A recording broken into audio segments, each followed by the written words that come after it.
Hi, everyone, and welcome to Small Business Big Impact. I'm your host, Jayanne Guilfoy, CEO of Meridian Credit Union. When you center your business model around community, it transforms the way you operate and what you value. Meridian may not be a traditional business, but we were born out of a need in the community. Many people don't know this, but Meridian was formed by a merger of two credit unions. One founder was created to meet the needs of farmers, and the other of employees who couldn't access the financing they needed to thrive and wanted a better way to support each other. We didn't just start by thinking about profit, we started by addressing a real need. That focus on community is at the core of what we do, and it's also the essence of B Corps, a certification for businesses that meet the highest standard of social and environmental performance. Building a business model that truly serves the need of your community and putting purpose first doesn't just feel good, it can lead to long-term sustainable financial success.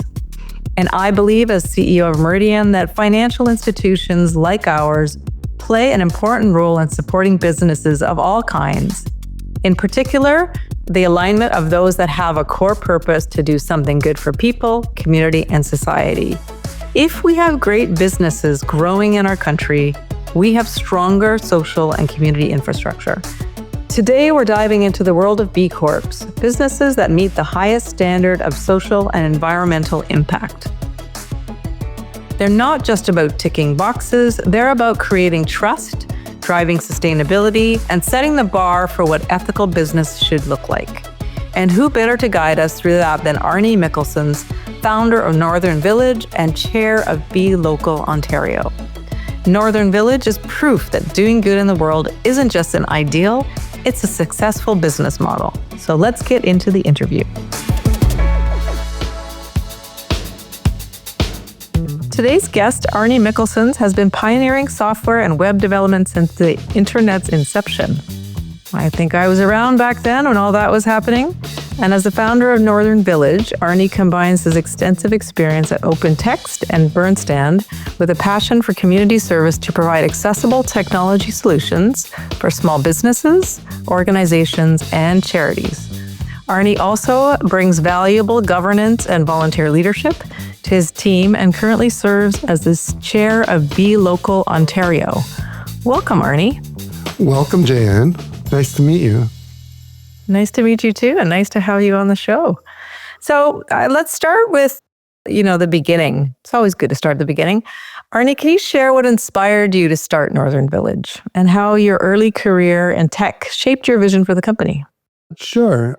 I had been working with OpenText and Burnstand and was wanting to get back into, I guess it's starting a little bit earlier than that. Like at university, I studied computer science and environmental studies. And so the kind of a dual thing is doing computers, but also doing good in the world was the thing that I really wanted to do. And I had done all the computer stuff and then wanting to get back into some doing good in the world. And so that's where I started Northern Village with a focus on working with social benefit organizations, charities, nonprofits, things like that. And more recently, we're working in the community radio sector. So if you think back, your business started in 2002, I think. So what are some of the standout projects that you've helped shape that align to your mission and vision? Well, we've created a lot of websites for community organizations. Children's Foundation is a big one. We've done their website. We've also done software for their Adopt a Family program to help facilitate having underprivileged children get presents at Christmas. And also they have a Free to Grow program, which provides subsidies for children as well to get them to be able to participate in sports and education and dance and whatever. Another really interesting project was with Street Health. It was an agency that provides help for people experiencing homelessness. And one of their programs is to help people recover ID. And they asked us we had done their website already, and they asked us to create some software to be able to better manage the access to ID, is what we call it. And this was actually instrumental in our application for the Meridian Small Business Contest, where we wanted to take the software that we created for them that they were using and make it into a software as a service. So other agencies could also use the software.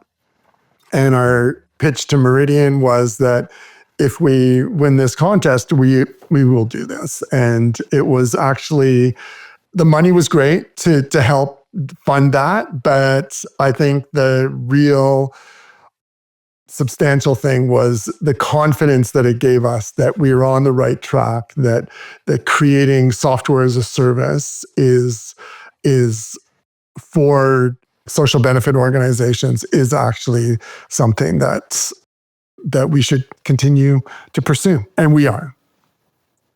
That's great. So that's like taking your original business case and expanding it out, right? So how did your values shape those decisions?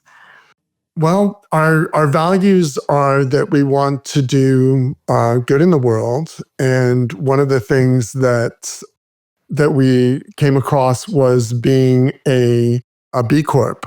So we applied to become a B Corp, which is a certification that says that you're in business as a force for good. And that really aligned with what we are doing and how we are doing it. And we've found, since we've become a B Corp like 6 years ago, that the recognition is becoming much greater. That we just found out the 33% of people in North America recognize the brand, and people in the 18 to 24 age segment have 50% brand recognition, which is, so it's becoming more. And then the people who do know about B Corp recognize that there is really value there, that people had to go through a substantial amount of work to do that, to do the certification, and they know that they're dealing with a company that is doing good in the world. You talked a bit about B Corp, and I noticed that you're the chair of B Local Ontario. I went on the website and I looked at the number of, there's so many organizations on that. And you talked about the connection between being a B Corp, doing good in the world. Has business come to you because of your B Corp association, or how do you use that in your sort of story or pitch to new customers? I think what it really does is that when you start the conversation, and if someone knows about B Corp, there's a whole bunch of questions that just go away. If people are concerned that they're dealing with a good company, a company that's reputable, that they know that is there. And I think that with the more that the brand gets out there, that it will be part of the decision that clients make to whether to work with a company or not. There's been a lot this last year around, greenwashing and wokeism, and right, sort of as the sort of you're starting to see this sort of other part start to emerge as a B Corp and as part of the B Corp conversation. How are you guys thinking about that as something to deal with? Does it matter or not matter to how you look at the world? I think it really matters. I think that there is a lot of greenwashing, but you go and have a B Corp standard that you take a look, and you can't be greenwashing. You can't get certified if you're actually not doing what you say you are doing. There's also a lot of evidence that with environment, social and governance issues, the ESG, that the B Corp certification is one of the, it may be the only way to actually be certified that you are doing these things. And then it also, in terms of valuation and risk for a company, that you have looked at these things and you've minimized your risks. I was speaking to a B Corp consultant earlier today, and they were saying that the year after certification, sales grow in a company by 10 to 25%, which is significant. And in the tech sector, you're starting to hear a lot about, the amount of energy it's going to take to run AI, data centers, the cloud. So how are you thinking about that as a tech purpose-driven organization? I think that we need to be way more decentralized. I think that the trends towards big, massive systems that are doing a lot are, and that's like the social media market and then AI as well, that everything is becoming concentrated. And what we need to look at is how to get distributed. One of the interesting sectors that we work in, like I mentioned at the beginning, is the community radio. Community radio is really a place where it is local. Like we're starting to really miss local. People are really starting to really miss local. That community papers are gone, community television is gone or waning. Even some of the commercial radio stations are not doing that great. And so the models are shifting. And community radio is actually one of the few sectors that is actually growing. So we're so happy that we started this path on software as a service.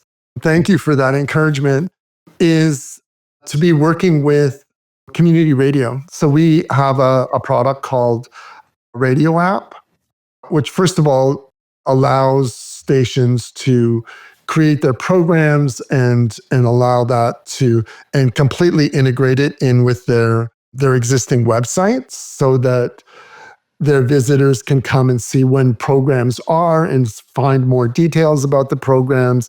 And if they've hooked it up, if they have a way of hooking up archives, that people can play archives from the shows all through the software.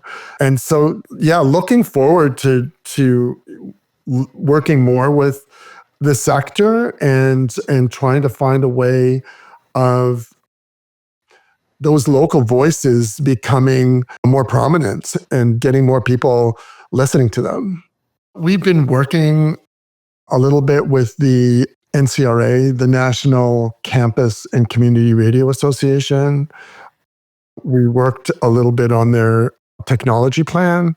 From that research, we were finding that it is growing, and they're working with the Radio Fund of Canada to try to get more of the news to be in local radio and community radio. So, as an entrepreneur and an entrepreneur with purpose, growing and being committed to your values is clearly a priority, right? So you want to be able to grow and you want to stay true to who you are. So projects like this obviously help you expand. What else are you thinking about as it relates to where to take your business? I would really love to expand on that. We also have some other software. It's kind of hard to promote it across Canada, whether it be the Access to ID or the Adopt a Family, or we call it gifting app. We've marketed it as that a little bit. We would love to be working with partners who have contacts in that area and see if we can expand the use of this software. And, what advice would you give to other small businesses who are looking to partner with companies and organizations? I mean, stay true to your values. I think is really important. I think the world is shifting and people are really appreciating people who are doing good in the world. And I think that companies who are doing that kind of work are substantial. In our case, well, there's over 8,000 B Corps now worldwide. In Ontario, we have over 175 and a combined revenue of $2.5 billion annually. So there are companies that are doing good in the world. And it's actually a really interesting model where as a company, there are very few restrictions on you as to what you can do, as opposed to a charity or a nonprofit. And there's like all these Revenue Canada rules. But as a company, if you want to do good, that's totally fine.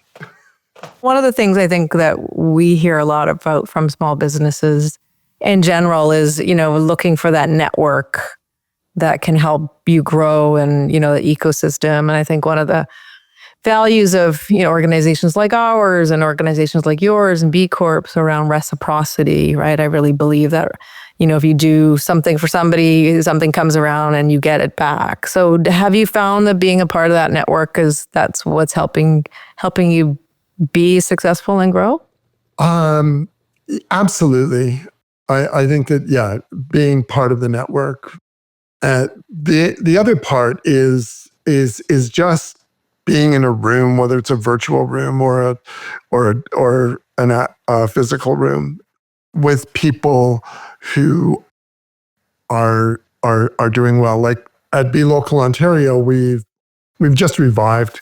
COVID was not kind to Be Local Ontario, and we've resuscitated ourselves, I guess, in February 2022 after one of the B Corps in Ontario, out of Arthur, Copernicus Educational Products. The founder was completely upset with Doug Ford's Greenbelt plans, and he wanted to get companies to sign a petition to say, repeal that act. And there was not much happening at the time, so we put that out and asked people if they wanted to help start Be Local Ontario back up again and make it more official. And we did. We put it out. We got 125 companies to sign that petition asking for the repeal of Bill 23. And I guess we were a little bit successful in that. But also 12 people came together and were part of an initial meeting in February 2022. And from there, we've incorporated, we've created a bunch of committees, that events and marketing and advocacy, and are moving forward. We've had our first AGM and elected a new board of directors. So it's pretty exciting to be a part of a community that really is trying to do some good. And they're businesses, so they have the skills to get things done. Mm-hmm. One of the things when you're talking about COVID that we learned in COVID, and we're certainly seeing at Meridian, is that talent is more fickle now. They're looking for places that they can work that have meaning and purpose. They're looking for flexibility. They're looking for opportunity. So have you found it easy to find people to come work with you, given your company and your mission and your B Corp? Yeah, absolutely. Yeah, no, there's not, people want to work for someone who's doing good in the world. The employee retention at B Corps is significantly higher because B Corps care and they take care of their employees. They take care of their local environment and they take care of their local suppliers. So really, it's really community building. And what is the last question? What does the next 5 years look like for you? What do you hope to have accomplished the next 5 years? In the next 5 years, well, I hope that some of our radio work really becomes really significant, that we can contribute to some of the decentralization of how networks work from a technical point of view. So the people that are going to different sites are possible to, they can choose what algorithms they use, as opposed to the ad one being forced down your throat. And in general, I would like to see if there's ways of helping social benefit organizations make a difference and try to make software that can connect people or organizations together to make a greater impact. I love it. You're like the GoDaddy, Shopify, all rolled into one that has a purpose to do something good. Thank you, Arni. Very nice to meet you. Very nice to meet you. It was such a pleasure to have Arni on the show today. Northern Village has come a long way since its early days, and I'm excited to see where they go next. One of the most meaningful takeaways for me is that you don't have to sacrifice your desire to do good in order to be successful in business. As Arni mentioned, a B Corp consultant found that B certified companies saw a 10 to 25% increase in sales after their first year. It's clear that there is a growing demand for businesses that prioritize social and environmental impact. I also was very intrigued about the value proposition for employees. We know it's tough to find and keep good people. Being a B Corp is one way to prove you are what you say, and high-performance talent often is looking for that. I highly recommend checking out B Local Ontario and B Lab to learn more about how the B Corp certification works and to find certified businesses in your area. The impact of these models is real, and the potential for success, both financially and socially, is huge. To support Arni and learn more about Northern Village or B Corps, you can find links to their website and socials in the show notes. And you can join us on this journey by subscribing to the show on Apple, Spotify, or wherever you listen. Thanks for tuning in, and I'll see you next time on Small Business Big Impact.